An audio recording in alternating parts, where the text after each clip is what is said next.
નમસ્તે વિદ્યાર્થી મિત્રો, આપણે ગયા વખતે ચેપ્ટર નંબર સામાન્ય રીતે ચેપ્ટર નંબર છે એ ચેપ્ટર નંબર જે ભણી ગયા એ ચેપ્ટર નંબર 14 હતું. 14મા નંબરનું ચેપ્ટર આપણે કમ્પ્લીટલી તમે બધી જ વસ્તુ ભણી ગયા, સ્વાધ્યાયથી લઈ અને અગત્યના પ્રશ્નોથી લઈ ટોટલી વસ્તુ તમે ચેપ્ટર નંબર 14 ભણી ગયા. હવે આપણે જે ચેપ્ટર ભણવાનું છે એ 12મું અને 12મા પછી જે ચેપ્ટર ભણવાનું છે એ 13મું. હવે 12મું ચેપ્ટર છે એ 12મા ચેપ્ટરનું નામ છે વિદ્યુત, જેને આપણે ઇંગ્લિશની અંદર ઇલેક્ટ્રિસિટી કહીએ. હવે આજની દુનિયા છે, આજની દુનિયા છે, આખી દુનિયા ઇલેક્ટ્રિસિટી વગર તો નકામી જ છે, વિદ્યુત વગર તો નકામું જ છે. હોસ્પિટલ જાઓ તો બી વિદ્યુતની જરૂર પડે, સ્કૂલે વિદ્યુતની જરૂર પડે, કોઈ મોટી મલ્ટીનેશનલ કંપની હોય તો ત્યાં વિદ્યુતની જરૂર પડે, મોટા ઉદ્યોગોમાં વિદ્યુતની જરૂર પડે, નાનકડું એવું ઘર હોય કે મોટું ઘર હોય ત્યાં બધી જ જગ્યાએ વિદ્યુતની તો જરૂર પડે જ છે. તો આ 12મું ચેપ્ટર છે ને એ ફિઝિક્સ લેવલનું ચેપ્ટર છે, પ્યોર ફિઝિક્સ કહેવાય. આની અંદર દરેક થિયરી પછી થોડા ઘણા દાખલાઓ આવશે, એ દાખલાઓ પણ આપણે કાઉન્ટિંગ ગણતરી કરવાની રહેશે. તો આવા ચેપ્ટરો છે જે ફિઝિકલ ચેપ્ટર છે કે જેમાં દરેક વસ્તુ પછી દરેક ટોપિક પછી એને રિલેટેડ દાખલાઓ આવે. તો આમાં તમારે ખાસ ધ્યાન રાખવું પડશે. દરેક વિડીયો લેક્ચરને તમારે કન્ટિન્યુ જોવો પડશે અને દરેક ટોપિક, કારણ કે આજે હું જે ટોપિક શીખવાડવાનો છું ને તો એનો ઉપયોગ છેલ્લા ટોપિકમાં થશે. પહેલા ટોપિકનો ઉપયોગ ચેપ્ટર પૂરું થઈએ છેલ્લા ટોપિકની અંદર થશે. ઘણી વખત સૂત્ર બધા ટોપિકના અલગ અલગ હોય તો છેલ્લે કોઈ એવો ટોપિક આવે કે એમાં બધા સૂત્રોને આવરી લેવાના હોય. તો ખાસ આની અંદર ધ્યાન રાખજો. આ ચેપ્ટરની અંદર આપણે વિદ્યુતની પ્રાથમિક માહિતી શીખવાની છે. વિદ્યુતને રિલેટેડ આપણે પ્રાથમિક માહિતીઓ શીખવાની છે. હવે વિદ્યુતને રિલેટેડ પ્રાથમિક માહિતીઓ શીખી લીધા પછી આપણે ચેપ્ટર નંબર 13 છે એમાં બધું જનરેટર ને મોટર ને એવું બધું શીખવાના છે. તો પહેલાં તો આપણે ચેપ્ટર 12 છે એમાં વિદ્યુતને લગતી પ્રાથમિક માહિતી, તેને લગતા સંકેતો અને આ જે વિદ્યુત છે એ ક્યાંથી ઉદ્ભવ્યું હતું ત્યાંથી લઈ અને હાઈ લેવલ સુધી આપણે પહોંચવાનું છે. તો વિદ્યુતમાં આપણે ચાલુ કરીએ તો પહેલાં તો તમને કહી દઉં કે આ ચેપ્ટરમાં તમારે કયા કયા ટોપિક શીખવાના છે. આ ચેપ્ટરની અંદર તમારે પહેલો ટોપિક શીખવાનો છે. એ પહેલો ટોપિક શીખવાનો છે વિદ્યુત ભાર. બીજો ટોપિક તમારે શીખવાનો છે વિદ્યુત પ્રવાહ. એના પછીનો તમારે ટોપિક શીખવાનો છે વિદ્યુત સ્થિતિમાન. વિદ્યુત સ્થિતિમાન. એના પછીનો ટોપિક તમારે શીખવાનો છે ઓહમનો નિયમ. ઓહમનો નિયમ. એના પછીના તમારે શીખવાના છે સમાંતર અને શ્રેણી જોડાણ. સમાંતર ઓબ્લિક શ્રેણી જોડાણ. એના પછી જે શીખવાનું છે અવરોધના દાખલા, એક્ઝામ્પલ. એના પછી તમારે તાપીય અસર અને છેલ્લે તમારે વિદ્યુત પાવર. આટલા ટોપિક શીખવાના છે. આને ઘણી વખત જૂલનો નિયમ તરીકે પણ ઓળખવામાં આવે છે. તો તમે જોઈ શકો છો આ ચેપ્ટરની અંદર તમારે આટલી વસ્તુ શીખવાની છે. મેઇન ટોપિક મેં તમને બોર્ડ ઉપર લખી દીધા છે. આ મેઇન ટોપિક છે. પછી એની અંદર પાછા પેટા ટોપિક આવતા હોય. દાખલા તરીકે વિદ્યુત ભાર છે તેની અંદર રેવાજી વિદ્યુત ભાર કોને કહેવાય એ આવે છે.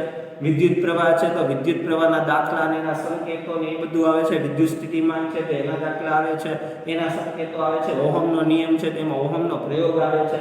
સમાંતર શ્રેણી જોડાણ છે તેની અંદર સર્કિટો જોડવાની આવે છે. અવરોધોના દાખલાઓ છે તેની અંદર શ્રેણી સમાંતરને કેમ જોડવા એવા દાખલાઓ આવે છે. તાપીય અસર છે તેમાં ઇલેક્ટ્રિક અથવા ફ્યુઝ અથવા તો ઓવન એના વિશે ભણવાનું આવે છે. વિદ્યુત પાવર જે અત્યારે હાલ આપણે આ બધું વિદ્યુત પાવરથી જનરેટ કરીએ છીએ એ બધી વસ્તુ આની અંદર આવે. ટોટલી આટલા ટોપિક તમારે શીખવાના છે. તમે જોઈ શકો છો બોર્ડ ઉપર મેં તમને ટોપિક લખી દીધા છે. તો ખાસ આની અંદર ધ્યાન આપો. દરેક ટોપિકને તમારે ધ્યાનથી શીખવાનો છે. બરાબર છે. ફરીથી એક વખત હું બધા જ ટોપિક બોલી જાઉં છું.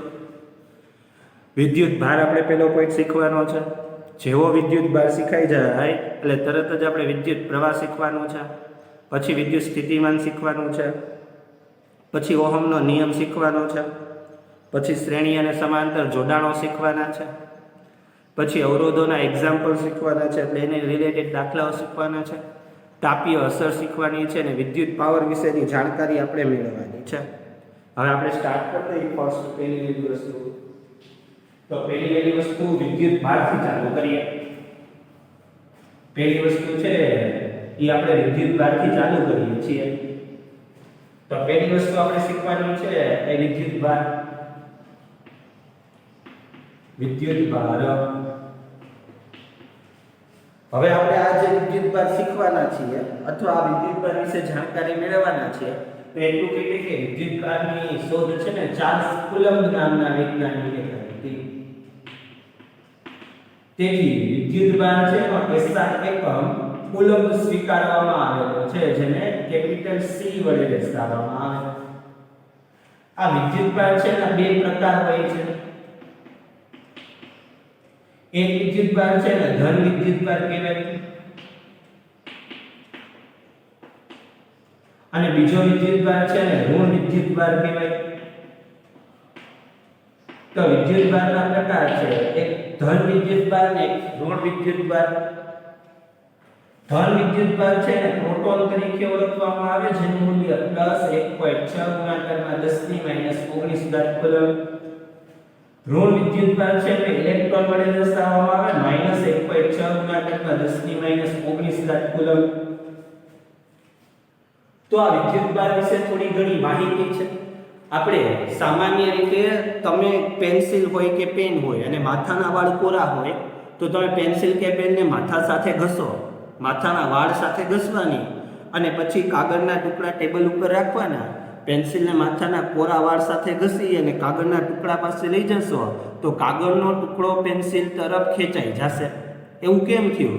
તો જ્યારે તમે પેન્સિલથી માથાના વાળમાં ઘસો છો ત્યારે પેન્સિલ છે એ સામાન્ય રીતે ધન વીજભારથી ઉત્પન્ન થયેલો કાગળનો ટુકડો છે એને પોતાની તરફ ખેંચી લે.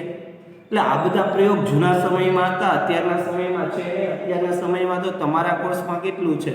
તો અત્યારના સમયમાં તમારા કોર્સમાં વિદ્યુત ભાર, બરાબર છે, એ વિદ્યુત ભાર કોને શોધ્યો હતો? તો કે ચાર્લ્સ કુલમ્બ. વિદ્યુત ભારનો SI એકમ શું છે? તો કે કુલમ્બ. વિદ્યુત ભારના કેટલા પ્રકાર પડે? તો કે બે. કયા કયા પ્રકાર પડે? તો કે ધન વીજભારિત અને ઋણ વીજભારિત. ધન વીજભારનું મૂલ્ય કેટલું? તો કે +1.6 ગુણાકારમાં 10⁻⁹. ઋણ વીજભારનું મૂલ્ય કેટલું? તો કે -1.6 ગુણાકારમાં 10⁻⁹. આનું એક સૂત્ર છે જેને તમે Q = Ne વડે દર્શાવી શકો છો. Q = Ne. અહીંયા E નો મતલબ આ મૂલ્ય લેવાનું છે, નિશાની વગર લેવાનું છે, નિશાની સાથે નહીં. તો આ મૂલ્ય છે એ E ની કિંમત છે. આ N છે એને N ને ઇલેક્ટ્રોનની સંખ્યા કહેવાય, ઇલેક્ટ્રોનની સંખ્યા. અને આ Q છે ને વિદ્યુત ભાર કહેવાય. તો Q વિદ્યુત ભારનો સંકેત છે. આ એનું સૂત્ર Q = Ne. એ આખું એનું સૂત્ર છે Q = Ne. એ એક એનું સૂત્ર છે જેમાં N = ઇલેક્ટ્રોનની સંખ્યા તરીકે ઓળખવામાં આવે છે. તો જોઈ લો બોર્ડ ઉપર આ વિદ્યુત ભાર વિશેની ડિટેલ લખેલી છે મેં. બરાબર છે. વિદ્યુત ભાર છે એમની શોધ ચાર્લ્સ કુલમ્બ નામના વ્યક્તિએ કરી હતી, વૈજ્ઞાનિકે કરી હતી. વિદ્યુત ભારનો SI એકમ કુલમ્બ, જેને કેપિટલ કે સ્મોલ c વડે દર્શાવવામાં આવે. વિદ્યુત ભાર છે એના બે પ્રકાર પડે છે, ધન વિદ્યુત ભાર અને બીજો ઋણ વિદ્યુત ભાર.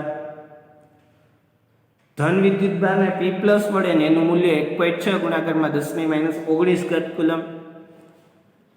ઇલેક્ટ્રોનનું મૂલ્ય E- બરાબર -1.6 ગુણાકારમાં 10⁻⁹ કુલમ્બ. વિદ્યુત ભારનું સૂત્ર Q = Ne. જ્યાં n નું મૂલ્ય ઇલેક્ટ્રોનની સંખ્યા થશે અને E ની કિંમત તો 1.6 ગુણાકારમાં 10⁻⁹ કુલમ્બ જ લેવાની છે. એમાં કોઈ ફેરફાર નથી કરવાનો. અને Q છે એ વિદ્યુત ભાર છે, એ વિદ્યુત ભારની સંજ્ઞા છે. કેપિટલ Q વિદ્યુત ભારની સંજ્ઞા છે. તો આ વિદ્યુત ભાર પૂરું થઈ ગયું. એટલે આપણે એક સૂત્ર ભણી ગયા, Q = Ne. આપણે આ પહેલું એક જ સૂત્ર ભણ્યા, Q = Ne. બધા સૂત્ર યાદ રાખવાના છે, દાખલાની ગણતરીમાં આવશે ને આવશે જ. એટલે તમારે આ પહેલું સૂત્ર આવી ગયું, Q = Ne. કેટલા બધા 10-15 સૂત્ર આવવાના છે ચેપ્ટરમાં. એટલે Q = Ne આ સૂત્ર તમારે ધ્યાનમાં રાખવાનું છે. હવે આપણે આગળ જઈએ. આ ટોપિક પૂરો કરી દીધા પછી આપણે આગળ જોઈએ.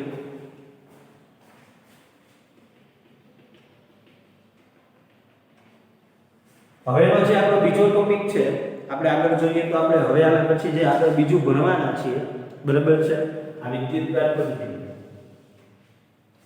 હવે આપણે જે કંઈ ભણવાના છીએ એ રેવાજીક વિદ્યુત પ્રવાહ ભણવાના છીએ. રેવાજીક વિદ્યુત પ્રવાહ. હવે આપણે આ ટોપિક ભણવાના છીએ રેવાજીક વિદ્યુત પ્રવાહ. હવે રેવાજીક વિદ્યુત પ્રવાહ કોને કહેવાય? તો શરૂઆતના દિવસોમાં ઇલેક્ટ્રોનની શોધ થઈ ન હતી.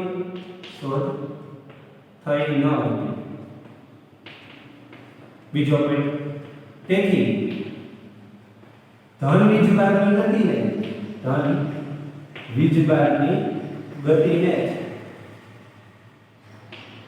પ્રવાહની ગતિ સ્વીકારી.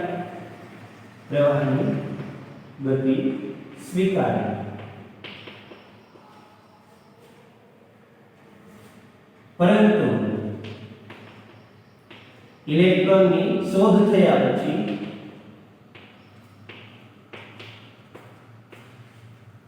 ખબર પડી કે પ્રવાહ ધન નહીં પરંતુ ઋણ વીજભારને કારણે હોય, ઋણ વીજભારને લીધે હોય. છતાં પ્રવાહની દિશા ધનથી ઋણ સ્વીકારવામાં આવી.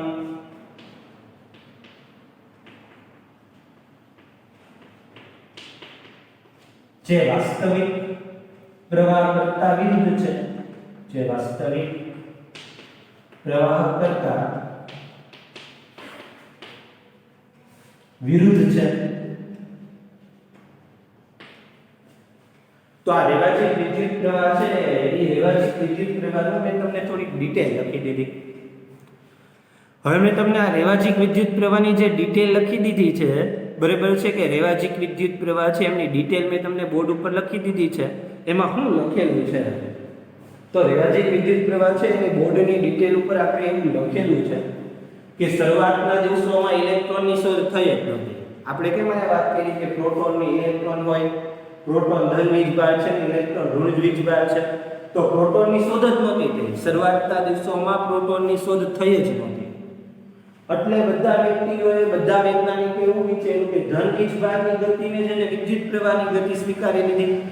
ધન વીજભાર છે એ ધન વીજભારની ગતિને જેમને વિદ્યુત પ્રવાહની ગતિ સ્વીકારી લીધી. પણ ઇલેક્ટ્રોનની શોધ થયા પછી ખબર પડી કે ધન વીજભારને કારણે વિદ્યુત પ્રવાહની દિશા અથવા વિદ્યુત પ્રવાહની ગતિ નથી, ઋણ વીજભારને કારણે વિદ્યુત પ્રવાહની ગતિ છે. આમ છતાં પ્રવાહની દિશા વૈજ્ઞાનિકોએ બદલાવી નહીં. પ્રવાહની દિશા તો ધનથી ઋણ જ સ્વીકારી, જે વાસ્તવિક પ્રવાહ કરતા વિરુદ્ધ છે, જેને રેવાજીક વિદ્યુત પ્રવાહ તરીકે ઓળખવામાં આવે છે. હું તમને હમણાં આખી આકૃતિ દોરીને સમજાવું.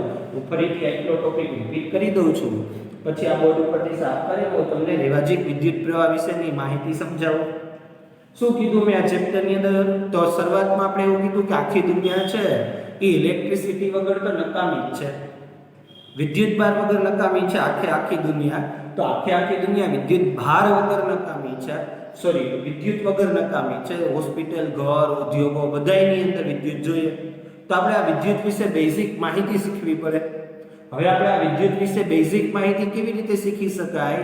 તો આ વિદ્યુત વિશે આપણે બેઝિક માહિતી અત્યારે બોર્ડ ઉપર તમને મેં સમજાવેલું છે કે તમારે વિદ્યુત ચેપ્ટર ભણવા માટે પહેલા જે ટોપિક છે એ બધા જ ટોપિક તમને ખ્યાલ હોવા જોઈએ.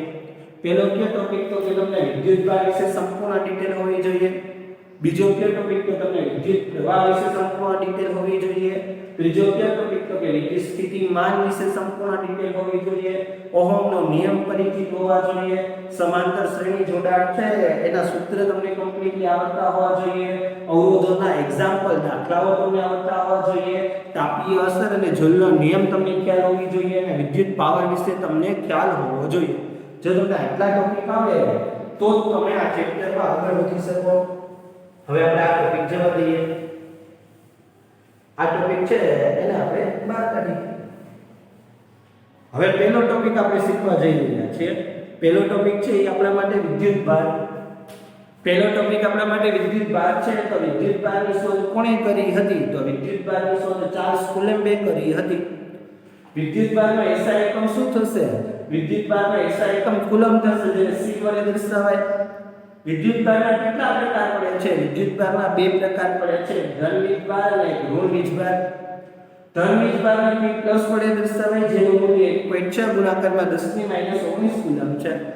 જ્યારે ઋણ વીજભારને -1.6 ગુણાકારમાં 10⁻19 કુલમ એનો આખો કિંમત છે. આ વિદ્યુત ભાર છે એનો સંકેત Q છે ને વિદ્યુત ભારનું સૂત્ર Q = Ne થશે.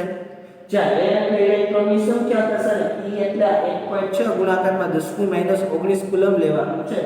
નિશાની નથી લેવાની, ખાલી આંકડો લેવાનો છે.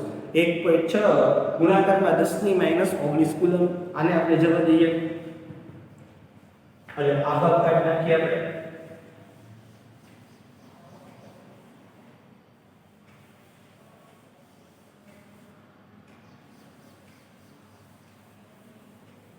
હવે શીખવાનું છે રેવાજીક વિદ્યુત પ્રવાહ. હવે રેવાજીક વિદ્યુત પ્રવાહ મને ખબર છે કે પહેલા સમજાવ્યું તો તમને કંઈ ખબર નથી પડી, એ મને ખ્યાલ છે કે પહેલા મેં હમણાં સમજાવ્યું તો તમને કંઈ ખ્યાલ નથી પડ્યો. હવે હું તમને એ આકૃતિ દોરી નાખી આખી વસ્તુ સમજાવું. આકૃતિ દોરી અને આખી વસ્તુ તો આપણે રેવાજીક વિદ્યુત પ્રવાહ સમજાવવાનો પ્રયત્ન કરું. હવે જો આખી એક હું સાદો વિદ્યુત પરિપથ દોરું છું. તમને પૂછાય કે સાદો વિદ્યુત પરિપથ દોરો, તો તમારે સાદો વિદ્યુત પરિપથ કેમ દોરવાનો છે? તો તમારે એક સાદો વિદ્યુત પરિપથ દોરવા માટે એક લંબચોરસ દોરવાનો. આવ સાદી સિમ્પલ રીત.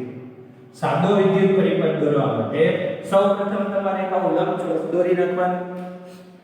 આવું તમે લંબચોરસ દોરી નાખો. સાદો વિદ્યુત પરિપથ દોરવા માટે હું નીચે લખી દઉં, બરાબર છે, કે આનું નામ છે સાદો વિદ્યુત પરિપથ. સાદો વિદ્યુત પરિપથ. તમારે સાદો વિદ્યુત પરિપથ દોરવો હોય તો સૌપ્રથમ પહેલા હું લંબચોરસ દોરી નાખો. પછી શું કરો? પછી કોઈ બી એક જગ્યાએ બલ્બ લેમ્પડી દોરી નાખવાની. કોઈ પણ એક જગ્યાએ બલ્બ દોરી નાખવાનો છે. આવી રીતે એક સાદો બલ્બ દોરી નાખવાનો અને લેમ્પડી કહેવાય. પછી કોઈ જગ્યાએ બેટરી દોરી નાખવાની છે. બેટરી દોરવા માટે એક મોટો લીટો કરવાનો, એક નાનો લીટો કરવાનો. મોટા લીટાને પ્લસ નામ આપવાનું, નાના લીટાને માઈનસ નામ આપવાનું. તો એક લંબચોરસ દોરવાનો. લંબચોરસની અંદર એક આવો લેમ્પ દોરવાનો. એક આવી રીતના બેટરી દોરવાની. બેટરીની અંદર એક મોટો લીટો હોય એને પ્લસ કહેવાય, નાનો લીટો હોય એને માઈનસ કહેવાય. પછી શું કરવાનું છે? પછી તમારે એક સ્વિચ જોડવાની છે. સ્વિચને તમે આવી રીતે આમ દોરી શકો છો. આને સ્વિચ કહેવાય. તો આવી રીતે એક લીટો ઉપર કરવાનો, એક નાનો લીટો કરવાનો અને ઉપર ટપકું કરી નાખવાનું. આને સ્વિચ તરીકે ઓળખવામાં આવે. તો સ્વિચ દોરી નાખો. આવી રીતે એક લેમ્પ દોરી નાખો અને આ બેટરી દોરી નાખો. હવે જે વસ્તુ દોરું છું આ સાઈડમાં, આ જરૂરી નથી તમે ધારો તો તમે દોરી શકો છો. આને અવરોધ કહેવાય. આ જે દર્પણિયાવાળી વસ્તુ દોરી એને અવરોધ તરીકે ઓળખવામાં. આ જે આખી આકૃતિ આપણે દોરી છે આને સાદો વિદ્યુત પરિપથ કહેવાય. સાદો વિદ્યુત પરિપથ એટલે બીજું કાંઈ નહીં. સાદો વિદ્યુત પરિપથ એટલે એક લંબચોરસનું બોક્સ દોરી નાખવાનું, એક બેટરી દોરી નાખવાની, એક સ્વિચ દોરી નાખવાની, એક આવી રીતના અવરોધ દોરી નાખવાનો, એક લેમ્પ દોરી નાખવાનો. હવે આપણે આ નિયમ રાખવાનો. શરૂઆતના દિવસોમાં જ્યારે ઇલેક્ટ્રોનની શોધ નહોતી થઈ, એટલે ઇલેક્ટ્રોનની શોધ જે થોમ્સન નામના વ્યક્તિએ કરી હતી, પણ પછી પાછળથી વિદ્યુત શોધાઈ ગયા, પછી પાછળથી કરી હતી. એટલે જ્યારે શરૂઆતના દિવસો હતા વિદ્યુતને રિલેટેડ, ત્યારે ઇલેક્ટ્રોનની શોધ નહોતી થઈ. એટલે બીજો કોઈ પ્રયોગ, તેથી ધન વીજભારની ગતિને જ પ્રવાહની ગતિ સ્વીકારી. એટલે કે ધન વીજભારની ગતિ, આ ધન એટલે પ્લસમાંથી પ્રવાહ નીકળે છે અને પ્લસમાંથી પ્રવાહ નીકળી બેટરીમાંથી નીકળી પ્લસમાંથી અવરોધમાંથી પસાર થાય, લેમ્પમાંથી પસાર થાય અને પાછો બેટરીના માઈનસમાં વયો જાય. સમજાય છે તમને? બેટરીના પ્લસમાંથી પાવર નીકળે છે અને બેટરીમાંથી પસાર થાય, અવરોધમાંથી પસાર થાય અને છેલ્લે બેટરીના માઈનસમાં વયો જાય. આ ક્યારે થશે? જ્યારે તમે સ્વિચ ઓન કરો ત્યારે. એ તો સિમ્પલ બાબત છે. તમારી ઘરે પંખો હોય તો તમે સ્વિચ ઓન કરો છો. જેવી તમે સ્વિચ ઓન કરો પંખો ફરે.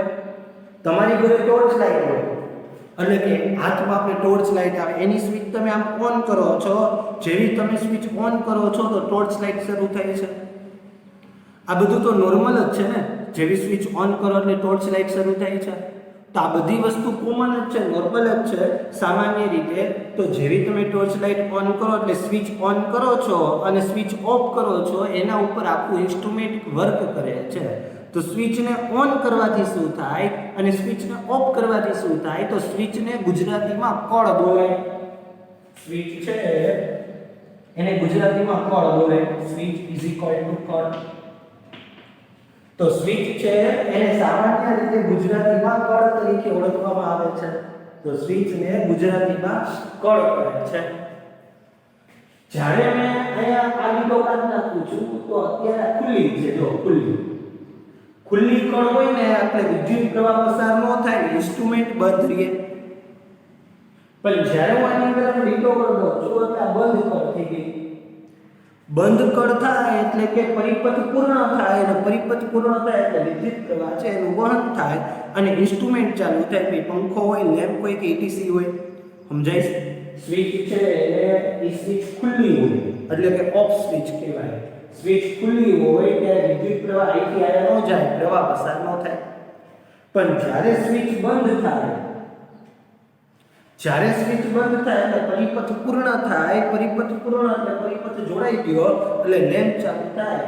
એનો મતલબ જો આવી પરિસ્થિતિ હોય, ઓફ સ્વિચ હોય એટલે કે સ્વિચ ચાલુ ન હોય, બંધ સ્વિચ હોય, તો એવા પરિપથને ખુલ્લો પરિપથ કહેવાય.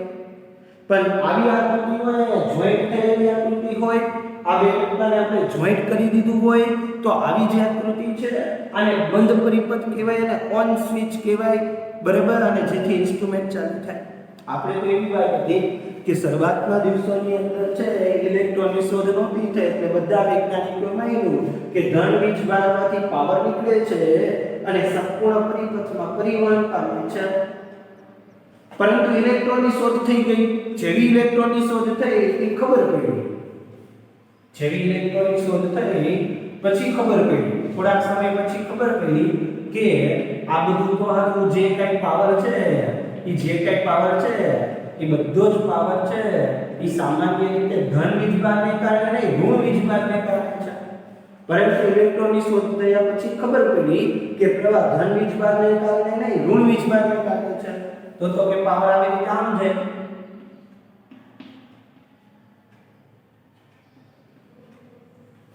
પહેલાના વૈજ્ઞાનિકો એવું માનતા હતા કે ધનમાંથી પાવર નીકળે છે અને ઋણ તરફ જાય છે. પણ જે થોમ્સને ઇલેક્ટ્રોનની શોધ કર્યા પછી ખબર પડી કે એવું નથી, પાવર ઋણમાંથી નીકળે છે અને ધનમાં જાય છે. વાત આવી સાચી હતી જે થોમ્સનની.